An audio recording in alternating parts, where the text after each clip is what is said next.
September வந்தாச்சு, எல்லோரும் வின்டருக்கு ready ஆகுங்க அப்படின்ற மாதிரி. இப்போல்லாம் நைட்டு பயங்கரமாக குளிர ஆரம்பிச்சிருச்சு, எனக்கும் சளி பிடிச்சிருச்சு.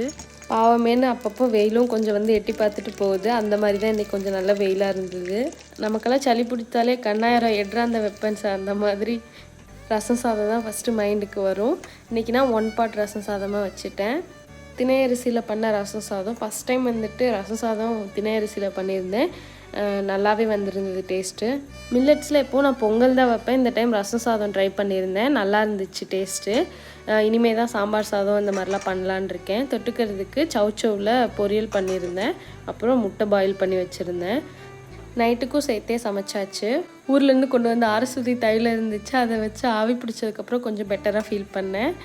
நைட்டு தூங்க போகிறதுக்கு முன்னாடி பாலில் மஞ்சள் தூள், மிளகுத்தூள், பனங்கற்கண்டு எல்லாம் போட்டு ஒரு டம்ளர் பால் குடித்தேன். இவ்வளோ பாட்டி வைத்தியெல்லாம் பண்ணதுக்கப்புறம் தான் இப்போ கொஞ்சம் பெட்டராக ஃபீல் பண்ணுறேன். தேங்க்ஸ் ஃபார் வாட்சிங்.